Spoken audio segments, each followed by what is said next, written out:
Now, nickel, Trav.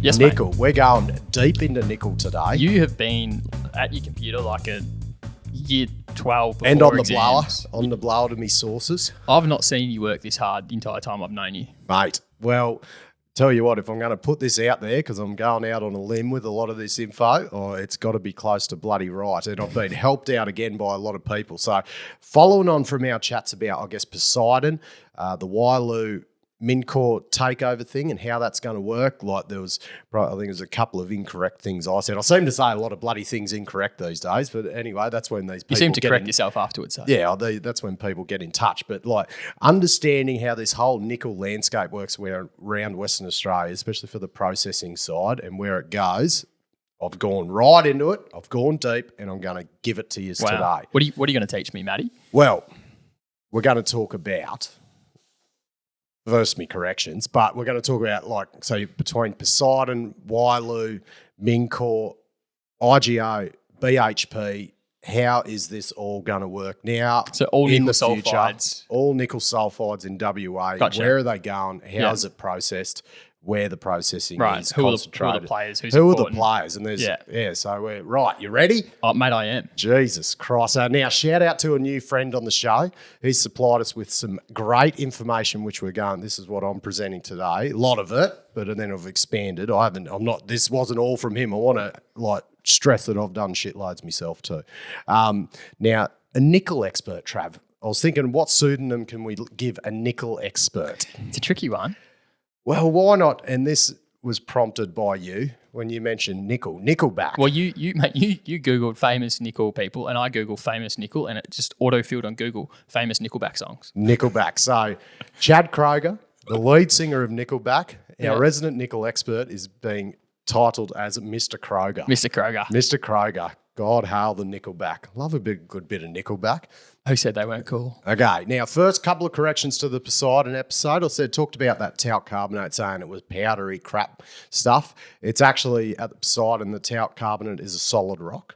So I'm not sure of the strength of it, but it's not powder crap, it's actually a solid rock. Okay, and then Poseidon have to blend some serpentinite with their talc material to improve recovery. They can't process it by itself. Yep. Whereas, and I'll get to the fact that it seems like Mount Keith are a bit different. So now, overview of concentrators, dryers, smelters, and refineries.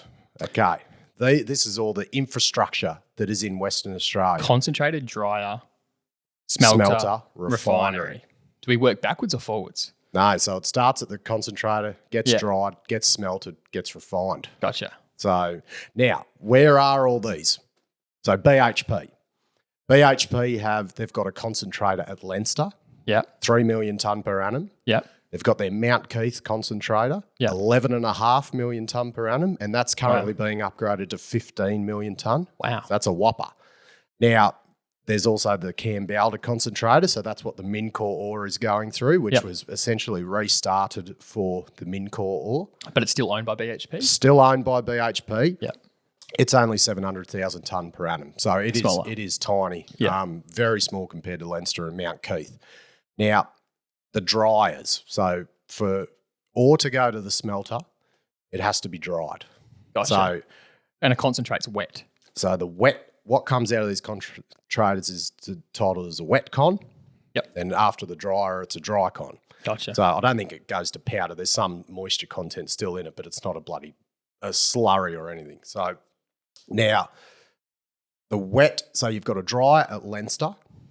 Yep. So wet con is trucked to Leinster from Mount Keith. So the Mount Keith ore concentrate, wet con, is trucked to Leinster. Is it far away, Mount Keith to Leinster? Nah, not close. far. Yeah. I can't exactly know. I think it's 50 to 100. Where's Leinster?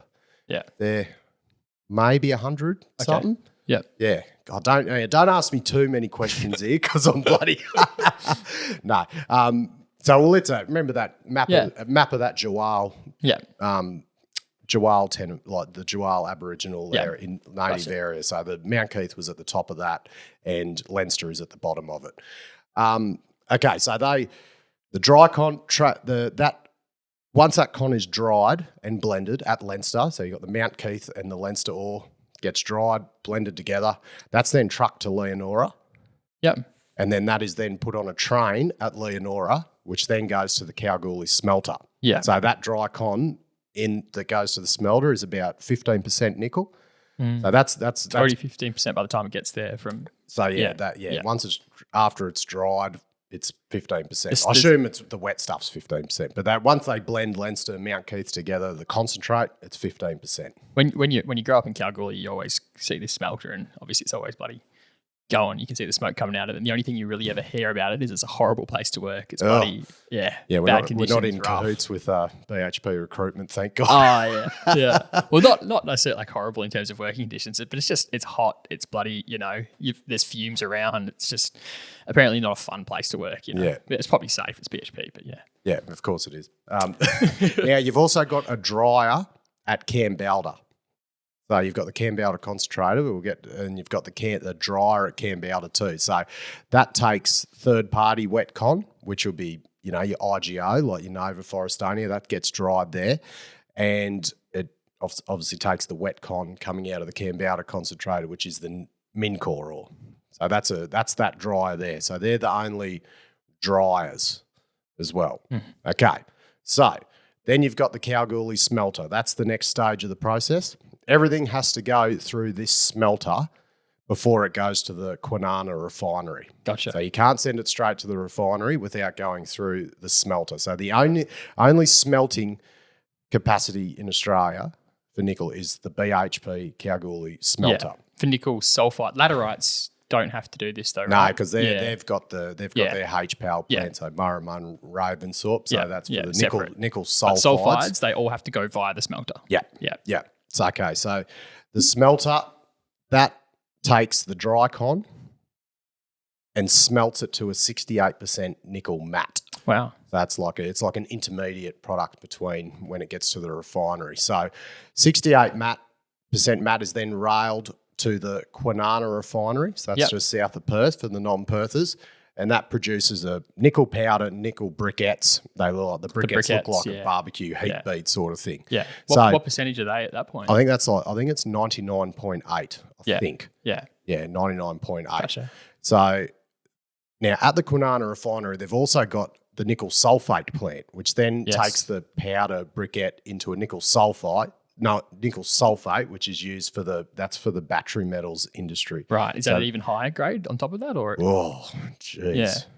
I think doesn't a nickel, to get it to that point, it has to be that 4 nines, like when it's like 99.99%. Is that what the sulfate? That's what the sulfate plant is. Does. So that takes the powder or briquettes and converts it into nickel sulfate, which is what is used for in the batteries. Industry. Yeah. And now, but the thing is that who owns the sulfate plant? That's BHP too. So they've got the Kwinana refinery, and they've got the sulfate plant. Yeah, I think it's all in the one area, to my knowledge, and because they produced the first sulfate crystals in October 2021. Though Mr. Kroger has told me that not much nickel sulfate has been produced at Kwinana because the people buying the nickel powder or nickel briquettes overseas, they've already got the capacity themselves to convert the powder or briquettes into nickel sulfate. So why? They just buy the briquettes. Yeah, so why would they then pay BHP a premium for them to convert it into nickel sulfate when they can do it themselves? So there actually hasn't been much nickel sulfate produced. That's interesting, right? Because you see a lot of this rhetoric in the mining industry where going downstream and you get more value capture. And I think, depending on the commodity market dynamics at play, that might have some truth, but you kind of need...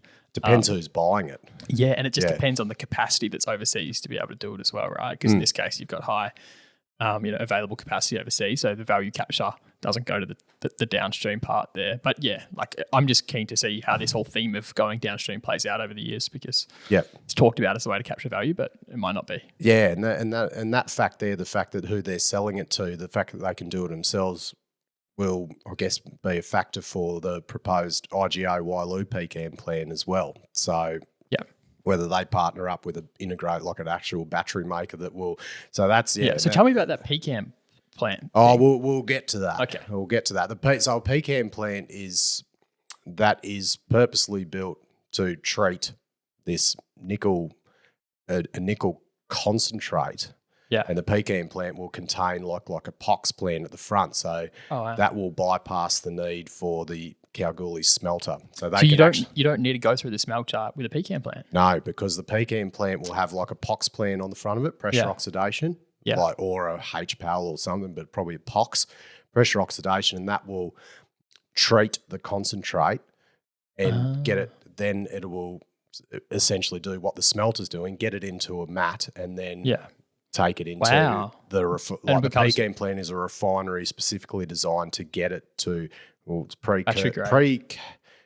precursor cathode active material, I think it stands for. Gotcha. So that is purposely built to get it to that battery grade nickel. That's really interesting. Yeah, so I'll get to that. That's the big thing about where this pecan plant and what that PBT were trying to do at Kalgoorlie was to provide another means rather than the Kalgoorlie BHP smelter to treat that material, because everything has to go through that if they're going to get to that stage. So now I didn't know this till I found out. Fun history. They were planning to build a nickel sulfate plant in Esperance in 2017.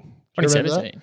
Yeah, so there was Alpha Fine Chemicals. They had plans to build it, then scrapped it in 2018. So nickel sulfate plant would have been for the battery industry, which is what BHP have built. So in 2018, I suppose Esperance, I can see that. I mean, it's because Nova would have been closer to, that's where they'd ship it from. Yeah, and then you just ship it straight out of the port there. Okay. Yeah. So, but it got scrapped in 2018 due to community protests, and they chose to move it to Kwinana. Yeah. But it doesn't appear that it obviously didn't ever get built, and BHP built theirs at Kwinana instead. But I couldn't find any link between BHP and Alpha Fine Chemicals, but news goes quite a bit after 2018, but they seem to be, this Alpha Fine Chemicals seem to be focusing on building a sulfate plant in Thailand and Nickel Search, NIS, so they've become a strategic partner with them. So anyway, that was a bit of a random rabbit hole I went down, Trav, but there was talk about one, but that didn't happen. Very interesting. Okay, so back to the Kalgoorlie smelter. Okay, we'll focus on that for a bit. This is where that the FEMGO ratio comes in, the iron MgO ratio. So apparently FEMGO is a new term. Mr. Kroger hadn't heard of FEMGO. They always referred to it as iron MgO ratio. Oh, mate, you're teaching I swear I heard someone say it, or maybe I've created it. I don't know. Oh, no, I reckon I've heard it once. I have. But it might have been from you. It might have been from me. Okay, so that Kalgoorlie smelter, that was built in the 70s.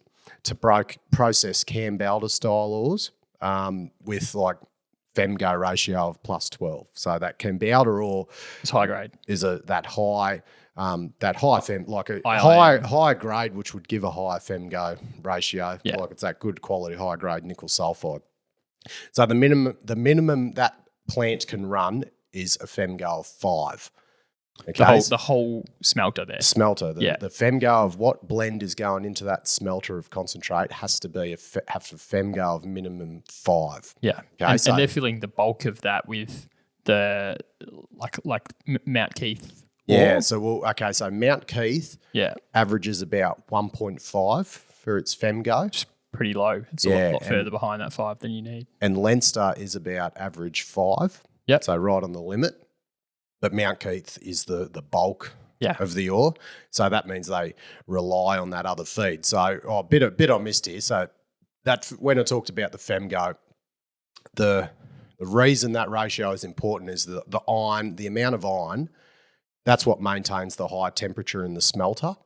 And so if that iron ratio is too low, you get a lower smelting temperature and it affects the viscosity of the slag. So that's I think that's what causes the slag to build up in the smelter. Yeah. So, and that causes a lot of constant refurb. So that's what it's the iron to create that temperature in the smelter. So, okay, now the Mount Keith stuff. So they're the cheapest producer of nickel, like because it's a massive open pit, but it's not smeltable without the addition of that high FEMGO concentrates from Leinster and Nova. Western areas, which is Forrestonia and with IGO now, and the Mincor stuff. So all those feeds are critical for BHP to bring that FEMGO up to above 5 so they can smelt it at the moment. So, but Nickel West, they're scheduled to rebuild that smelter furnace in 2026, FY26. So, and what they're doing there is they're rebuilding it so it can maintain a changing the technology so they can maintain heat at a much lower femgo ratio. Why would they rebuild it instead of doing the PCAM route? What's the benefit of if the future's this PCAM? What is it? Just less capex to spend? Or? But I think the PCAM is specifically for batteries.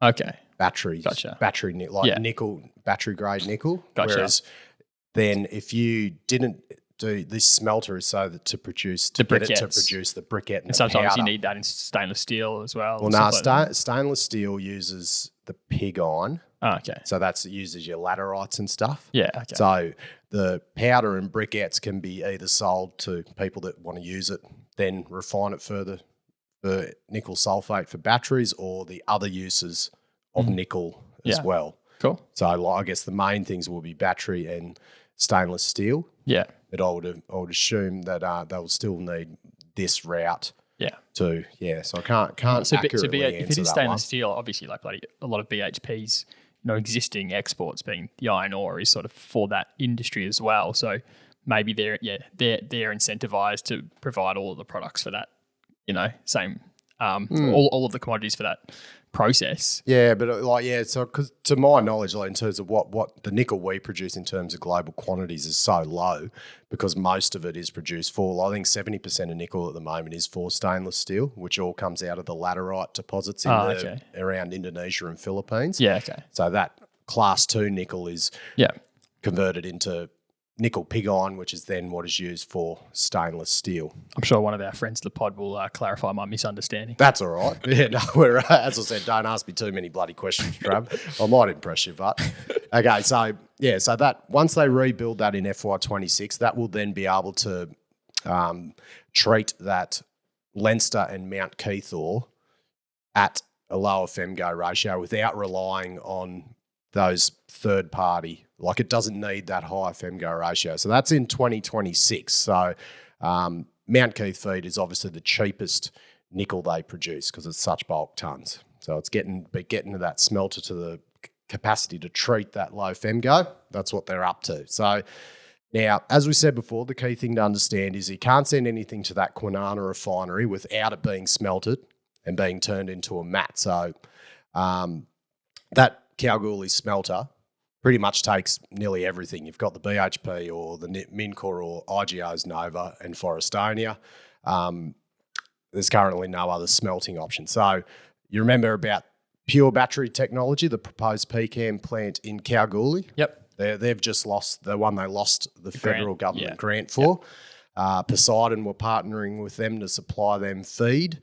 So to my knowledge, the grant has been pulled because PBT haven't yet secured the feed for that project, so the government's pulled the grant. We can't give you all this money without you having the feed secured to build this thing. So this doesn't mean it's been fully scrapped, which is probably what I thought initially. Yeah, it's just waiting on securing the feed. So like Poseidon haven't got to a final investment decision yet, so there's still a lot up in the air. But that PCAM grant was probably awarded before you saw Wailu and IGO come out with their PCAM plans in Kwinana. So exactly. You probably don't need 2 PCAMs in the same state, do you? I don't know. It'll depend on how much feed it needs. IGO and Wailu will be providing. Like, are they going to start securing other?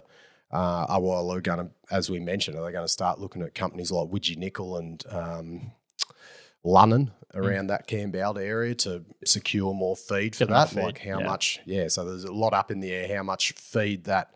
Yeah, because they've just secured the land. There's no study on what that. But it's a signal to the market that they're exactly. So will that PBT be a thing or not? Yet to be determined. So now this PCAM plan, that PBT. Like that was, and then we discussed it before. There'll be like a POX plan on the front of it. So the POX is what can process this talc carbonate material that is not suitable for smelting due to the low femgo ratio. So that's the disseminated material in the pit at Poseidon. Mount Keith, 20% of their ore is talc carbonate material. So lots of tons, but lower grade. So, and what I said in the Poseidon thing, so you don't need just high pressure acid leaching or POX to process this talc material. So talc, you can process it to a concentrate via flotation. Okay. And as I said, so over 20% of Mount Keith ore is talc, and it's processed at the Mount Keith concentrator. So they just need to blend it with other stuff? It needs a different flow sheet to the non-talc ore. Oh, okay. So they because it consumes a lot of acid and guar. I think that's a flocculent or something that floats it. Yeah. And so it's like the supply of acid is a constraint. Yeah. And at Mount Keith, from what I've been told, they can't mix the talc and the non-talc together. They've still got to be selective together. Yeah. So it destroys the recovery and increases the processing cost. So they campaign process their talc material and separately to the non-talc. Yeah. So they rely on blending that low FMGO talc material with the high FMGO of the other sources to bring that whole Kalgoorlie smelter blend up to that required ratio. So in its current state, that Kalgoorlie smelter, it has to have the higher FMGO feed from all the other sources in its current state. But remember, it's getting rebuilt in 2026. Mm-hmm. Okay, so that's how Mount Keith process their talc stuff. Whereas I know Poseidon were talking about partnering, so they didn't have to go through the BHP side of things. They were going to use a POX. So now let's look at IGO. So what infrastructure do IGO have? Now remember, IGO and Wyloo are in cahoots here. So they've got the Nova concentrator. Yep. They've got the Forrestonia concentrator. Yep. And they're currently refurbing and upgrading the Cosmos concentrator. So that's for their Odysseus mine. Yep. So they've got 3 concentrators. Where does their ore go? So IGO, they've got Trafigura market 50% of their Nova ore. So they sell that as a premium clean con. So after it goes through the concentrator, it just goes, Traffy just take half of it. Traffy take 50%. Okay. So they signed and they don't even have to dry it. They just No, I'd say it has to be dried. Okay. I would assume it has to be dried. Yeah. Okay. I don't know if they market a wet con or a clean con. Don't know that bit. Someone tell me that if you don't mind. Yeah. Now the other 50% goes to the BHP Kalgoorlie smelter. So it gets dried at Kambalda, goes to BHP. So they secured that offtake in November 2019, that 50-50, and Trafigura also take 100% of their copper concentrate from Nova. Okay. Okay, but the Trafigura offtake was for 3 years. Yeah. And the BHP offtake was for 5 years. So that means that Trafigura... There's a bit coming off. So that Trafigura offtake agreement is coming to an end soon. Wow. But there obviously needs to be a new deal for 50% of their Nova nickel concentrate. Wow. So they're pretty strategically relevant. Okay, so where does Wyloo now come into this? How many years of mine life are left at Nova? I think it's 5.5 years. So I think it was 5.5 years at the end of 2021. Life left at Nova, and I think looking at they had 7 million tonne in reserve underground and 11 million tonne in resource. So you would think they will get a bit more than 5.5 years. Right. That was from the end of 2021. End of 2021. Their current mine life was 5.5 years. So that'd take them to 2027. Yeah. Cool. Yeah. Okay. So there is call it 5 years from now, including a bit of extra conversion of the resource. Yeah. So what are we now? 2023. If that's coming in soon, so they've possibly got another 4 years of offtake for their nickel and copper, because I think the copper one's ending as well. So another 4 years of offtake to sort out. Yeah. Okay, so I guess where does Wyloo come into this? So we've said IGO and Wyloo have secured land in Kwinana to build that PCAM plant. Now I'm assuming this PCAM plant will contain some sort of POX plant at the front, because they'll be able to use that to process it, concentrate into a mat, which bypasses the BHP smelter. So, and as I said, BHP have the only option for smelting nickel sulfides currently. So once Wyloo take Mincor, I don't think they'll be going through that Kambalda concentrator anymore, because BHP owns it. Yeah, and the PCAM doesn't need it smelted. Like you said, it just needs to be concentrated. Yeah, but it's still a while away from being built. PCAM. Yeah. So because BHP own that concentrator, it doesn't appear that BHP and Wyloo are friends. I don't think. after you go the old North American takeover battle, I don't think Twiggy and BHP are mates. So probably you wouldn't think so after all the competition in the Pilbara iron ore in history. I don't think they're definitely not in cahoots together. So I mean, Wailu's, kind of the Naront thing's just a rounding error to BHP. I'm sure it's not a huge thing, but yeah. But do you think once Wailu take Mincor, I don't think they'll go through that BHP concentrator. Well, they might have to for a while until the PCAM's built, right? Well, not really, because why? Well, because Wailu have got the JV agreement and everything with IGO, so then that brings into play for them the Nova concentrator, the Forestania concentrator, so they could actually send that Mincor ore to them to concentrate. But like, you still want that concentrate to go through the BHP smelter until there's a destination for it at the PCAM. Otherwise, it's just foregone revenue, right? You wouldn't just stockpile it. Yeah, but that Mincor, the IGO stuff's going to, and this will depend on what offtake they sort out. Yeah, because this new offtake agreement, they could then include the Mincor ore with the IGO stuff and sell that. Through that concentrate agreement. Because they can sell it as a concentrate. They don't have to send it to BHP for them to refine it. They can just sell it, put it into that premium clean con. Right. But depending on the arsenic levels and everything, because they did have the arsenic ore, so they're not locked into using that Kambalda concentrator and going through BHP. There is an offtake agreement between Mincor and BHP.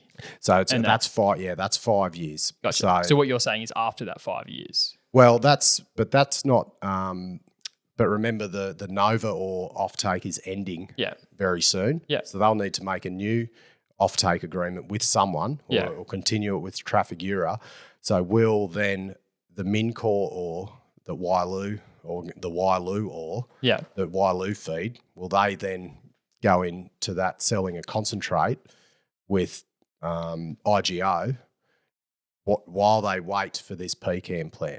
So that's an option. They're not locked in to go through BHP, and I don't think Wailu will go through that BHP Kambalda concentrator. Right. Okay. That's a prediction. Are they allowed to just stop sending it there though? Because aren't they?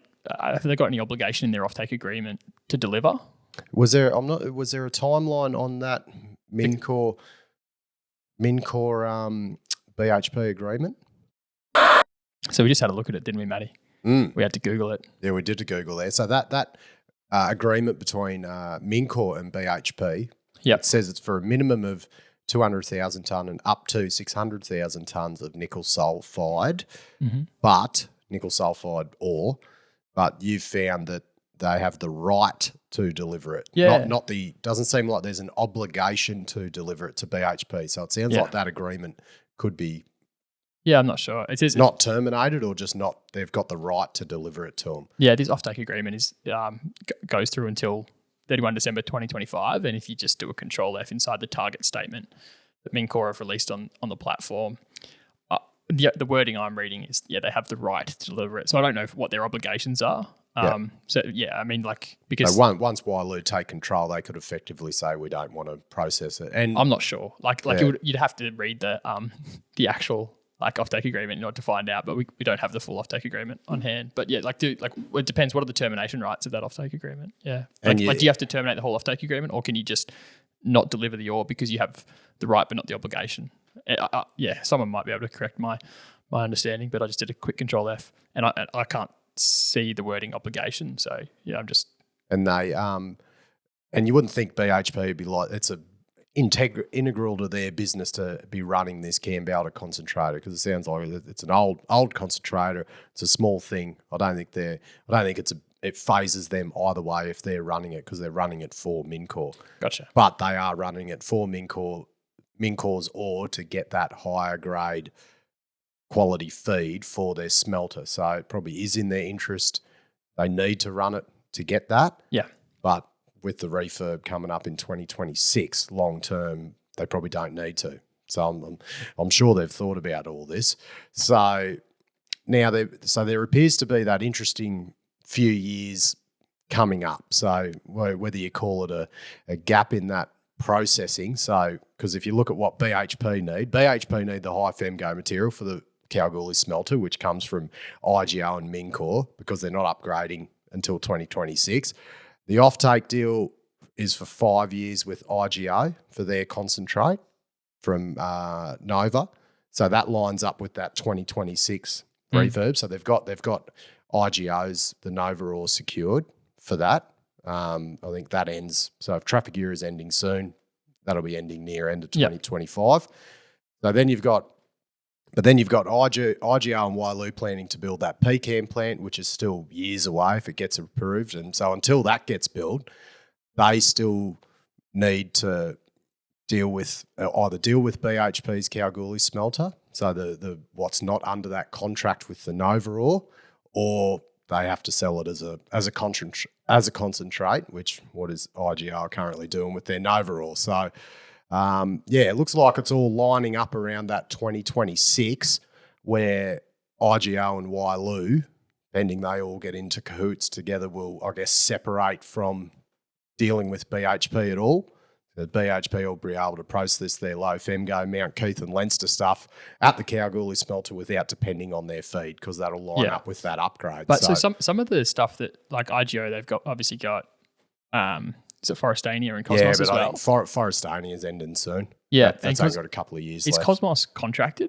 So is that are there any obligations on the the ore there to go into the BHP smelter for a period of time? I don't think, to my knowledge, I don't know if that's been sorted yet, where the Cosmos ore is going. I reckon it could be, because it's being refurbed and the mine's being developed and everything at the moment. Yeah, but I don't think the offtake has been sorted out for that. That's the information I was given. All right. Have you heard different? I've barely done any nickel work in my entire life. I'm making most of my stuff But up. usually stuff you say I trust a lot more than what comes out of my mouth. So I just didn't think there was much uncontracted nickel out there. So my gut feel was it was contracted, but it's literally just a gut feel. Yeah. If anyone knows that one, let us know. Okay, so where does this leave Poseidon? So we did talk about Poseidon. So they're still waiting on the final investment decision, and also the study on mining their disseminated low-grade surface material that contains the talc carbonate. So let's think if Poseidon do go ahead and mine that talc carbonate material, they can still make a low femgo concentrate using that disseminated material. They could just sell that as a concentrate. You'd get a lower payability because of the low femgo and the lower nickel grade. But if they were going to sell that as a low femgo concentrate, they'd truck it to Esperance, and where it'd get shipped to whoever the buyer is. But Trav, if they're driving to Esperance and they're trucking it, where would they be driving right past? Well, Campbell's on the way. You got bloody Norseman on the way. What else? Nova? Ravensthorpe. Oh. So we were talking about the other day. Ravensthorpe's not on the way. It's on the way on the way to Esperance. It's in there. Oh, it's nearby, but it's, if you're going to, I suppose if you're going to truck it, if they're going to truck a concentrate to Esperance, that's where it probably brings that Ravensthorpe HPAL into play, that they'd just truck it there and then run it through that to then process it. I think Ravy's 1 hour west of Esperance. Yeah. So it's that, and I know we said, Murrin probably makes more sense, but if they're trucking it to get shipped from Esperance, Ravensthorpe probably makes the best sense. So whether that is part of their plan, right? So probably one to keep watch on. Ooh. So what's your theory? Well, I think Ravensthorpe sounds like one of the ones they'd be most likely dealing with the most. Like that sounds like probably the most closest thing closest in time that would line up and make sense rather than relying on waiting for that PCAM plant. Or will PBT come into it? So, but you wouldn't think that just the Poseidon feed would be enough to justify making that PBT plant or giving that grant back. They'd probably have to secure some other feed. So, but will So it depends, and it all depends. Are Wailu and IGO going to commit to the one in Kwinana, or would it make more sense to build that one in Kalgoorlie? Like, yeah, who knows? I'd A be lot's intrigued to hinging know if on there's that. enough room for two of them. Yeah, sort of. Maybe there's only room for one. Yeah. So Trav, there you go. Well, mate, I'm bloody intrigued. I think the big question mark on my What head, did you take from that and my bloody all over the shop description of it all? It probably becomes a bit more apparent how strategically relevant all of these other feed options are to BHP, because BHP, they've got this big infrastructure and this big pipeline and this commitment to all of these bloody bricks that they're popping out. But in order to make it all work, you need this FEMGO ratio, and that depends on the other ore, not their big bulk sources of ore. So, and then if you've also got at the same time as that, what looks to be an alignment between IGO and Wailu for the potential for that ore to go via a different processing avenue, then what does that mean for BHP, right? It definitely highlights the strategic relevance of some of these junior but high grade sort of ore sources in the context of it all. Yeah. So I guess news to watch out for is IGO's offtake, where they're going to be sending their con once this Trafigura one expires, which is pretty soon by the sounds, and also what Wailu is going to try and get for feed sources other than what they're acquiring through Mincor. So does that bring a lot of other players in that Kambalda district into play for Wailu M&A? And the other thing I'd love the money miners to add something to the insight on our show is just who has really good nickel market insight? Because there's two very different views in the market on nickel. There's the bloody really bearish view that you've got all of this, HPAL coming online in Indonesia, and even though it's laterite, they figured it out, it's low cost and it's going to, tank the whole market forever. And then you've got the other view that, there's going to be two different markets. Probably two pricing streams. Yeah. And I have no real good insight there, but I'd love to talk to someone who really knows this market well. And you do, because if you talk to an MD of a nickel sulfide company compared to one that's an MD of a nickel laterite company, I think you'll get two completely different bloody opinions. I would love to talk to a commodity trader. Yeah. Get in touch. The information contained in this episode of Money of Mine is of general nature only and does not take into account the objectives, financial situation or needs of any particular person. Before making any investment decision, you should consult with your financial advisor and consider how appropriate the advice is to your objectives, financial situation and needs.